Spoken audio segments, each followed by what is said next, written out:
Hi there mga beloved kong soulmates, welcome to Renzo Tarot Channel. Andito naman po ang inyong lingkod para pagsamahan natin ng isang soulful and meaningful na tarot reading. Dito lang po sa inyong lagi naabangan, sino si Bayan at pinakamala Renzo Tarot Channel.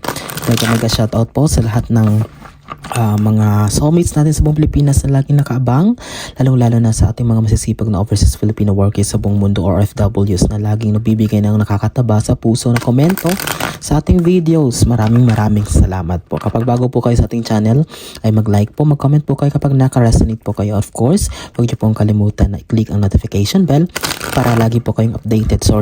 Lagi po kayong updated sa mga videos ng mga susunod nating pagsasamahan. Okay? Sige po, ang ating pong reading ngayon ay reading for December 1 to 15, 2024 para sa mga nasa sign ng Pisces. Okay, reading ko Pisces para sa inyo ito. December 1 to 15, 2024 reading. Sige, isa pa. Okay. Pisces, December 1 to 15, 2024.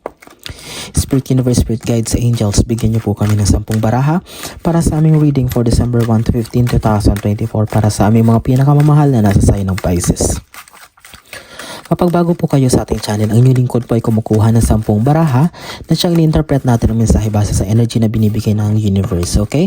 At kumukuha, yung 10 na baraha po yun ay kukunin po natin dire-diretso na para hindi po tayo shuffle at para hindi po tayo ma-distract or ma-disturb, para nakafocus lang po tayo sa 10 baraha natin i-read, okay? So far, meron na po tayong 3 baraha na nahulog.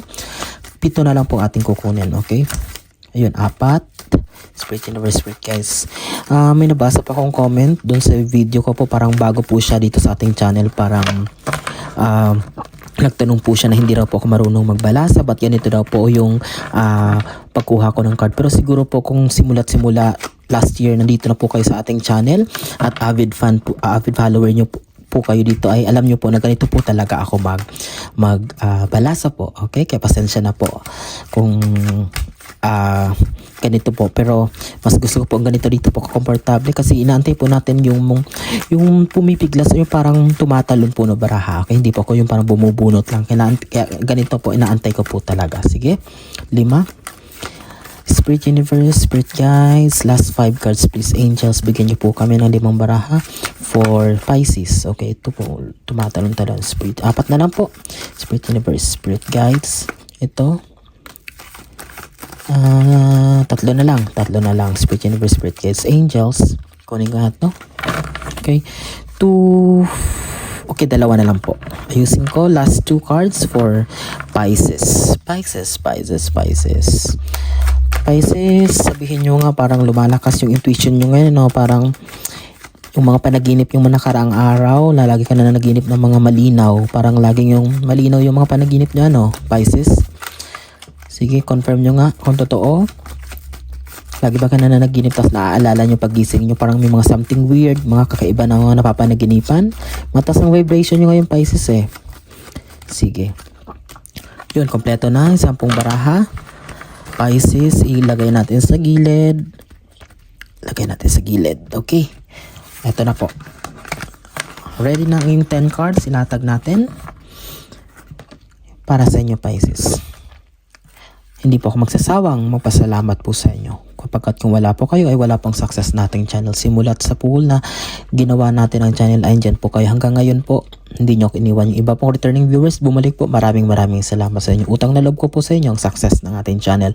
Okay, without further ado, simulan na natin. Pisces, ang yung reading for December 1 to 15, 2024 with your opening card, Queen of Wands. Okay, Wands is, for me, it's all about your emotions.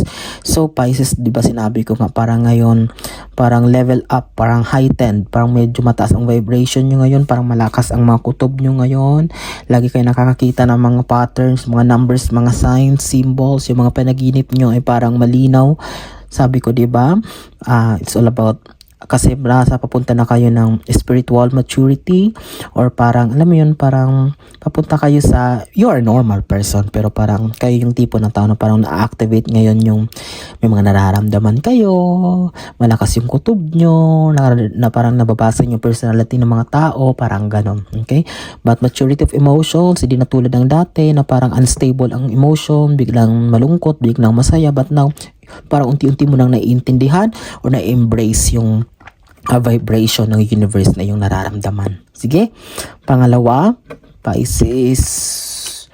Oh, King of Pentacles. I can see here lalaki na because sa king, money maker or sa family, parang siya talaga yung nagpo-provide sa family, or parang siya yung magaling dumiskarte na kumita ng pera or gumawa ng paraan para gumawa ng paraan na mapagkukunan ng finances or pera. This is you.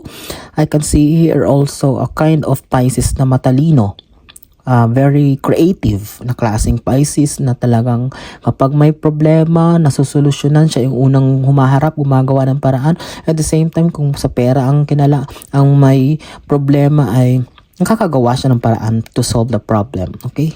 As a King of Pentacles, here you are. Pangatlo, oh my God. Pisces, meron ba kayong venture or parang like sinubukan or ininvestan, parang may plano pa lang kayo na gawin? Ano ba yung gusto nyo sa puso nyo gawin? Hey, my God, wheel of fortune, it will succeed. You are guaranteed of succeed. Ayun, no? Wow, congratulations in advance. Kung may nagsimula pa lang ng business, may business na, lilipat ng trabaho or whatsoever, nag-wait ng visa, promotion, it will come for you. Magsasucceed siya, lalago siya. With the wheel of fortune, ruleta ng kapalaran, this is the moment that you've been waiting for. Iikot naman ang ruleta ng kapalaran para sa inyo, kapalaran na puno ng blessings, growth, abundance, prosperity. Kasi so far, tatlong bara natin, walang negative na lumabas. Oh my God. Oh my God. Tingnan mo, lalaki talaga. Ayan, oh, Knight of Pentacles, nakaharap na dito. Ibig sabihin, umuwi ka na, galing ka na sa laban, hawak mo ang pera. Kasi kung nakatapat doon sa left, ibig sabihin, there's some still issues or struggles in terms of pera ka nakakarapin. But this Knight of Pentacles is just showing that here you are, uuwi kayo. It means that talagang magbubunga ng maganda ang lahat ng pinaghirapan nyo, itong mga investan nyo, yung pera, malalago, lahat, everything, yung mga promotion na hinaantay nyo that you truly deserve, ay darating para sa inyo. It means success, victory. Oh my God. Wala akong masabi. 4 na baraha pero positibo. Okay, 5. Ito, although negative to, but I cannot see kasi na-overpower siya ng 4 na positibong baraha. With this 10 of swords, ang pinapakita lang nito is that all of those days na talagang drain yung energy mo, sleepless nights na parang dapang-dapa ka, you're in a whirlwind situation na hindi mo alam, na parang parang sabay-sabay ang problema, dragok sa buhay, na you are questioning your personality or what kind of that mga questions sa buhay na bakit nangyari to. Yung time na lugmok ka, Pisces, that will be over. Okay, tapos na yan. With all of these cards, beautiful cards na dumating para sa iyo, Pisces, please. Okay, this is just a flashback. This is the moment na talagang pinakita natin kumbaga itong rewind lang to, pinakita sa atin ng baraha na grabe yung pinagdaanan mo. To the point na you want to give up, to the point na you're still questioning your existence. Okay, kung kaya pa ba, worth it pa ba ito? Pagpapatuloy ko pa ba itong bagay na to? So, that is the flashback. Bakit sinabi, hindi siya negative kasi 4 yung nagsimula na baraha, lalong-lalo yung Wheel of Fortune, Knight of Pentacles, King of Pentacles. Oh, Page of Wands. Okay, oh my God. Page of Wands naman, magkatapat naman siya ng Queen of Wands. So, Page of Wands is all about being grateful. Okay. Itataas ka daw ng universe, Pisces, since malakas ang vibration mo ngayon. Tingnan mo, if you want for blessings, big blessings to continue to flow in your life, you need to start being grateful sa mga bagay na dumarating sa'yo, lalong-lalong sa mga maliliit. Maybe overlook mo siya or parang hindi mo siya masyadong nabibigyan na pansin. Pero kung titingnan mo, here you are, may mga unti-unti mga dahon na tumutubo. And kapag gusto mong ma-reach itong 3 pyramids na to, that is your dreams, your goals in life. If you want to reach or marating yan, kailangan mo magsimula muna dito sa pag-appreciate sa mga maliliit na bagay, mga blessings na dumarating sa'yo or na meron ka. And everything will follow para sa iyo. Okay, Pisces, pang-7 mong baraha. Oh my God, ano pang gusto mo? Celebration, 3 of Cups, there will be a big celebration in your life. Pisces, congratulations, lumabas ang Wheel of Fortune. Oh my God. Pisces, try nyo ang sumubok na ba kayong tumaya sa lotto, sa lottery, or parang mga raffle or whatsoever, because there's a celebration parang talaga merong maganda talaga na parating, good news or something unexpected that will happen. Nakatapat pa siya dito sa King of Pentacles. It means talaga magiging masaya. There will be a big celebration that will follow on your life soon. Okay, hindi lang siya basta celebration para sa iyo, that lang para sa lahat, pamilya, friends. Okay, magiging masaya para dito sa makakamit mo. Hermit, makatapat siya sa Wheel of Fortune. Continue being unstoppable. Okay, because Pisces, you're the unstoppable kind of person. Hindi ka tumitigil, na hindi titigil, na hindi yung makamit ang iyong mga pangarap or goals in life. With this Hermit card, it's just showing how courageous you are, kung gaano kayo katapang na tao. Talagang hindi kayo sumusuko.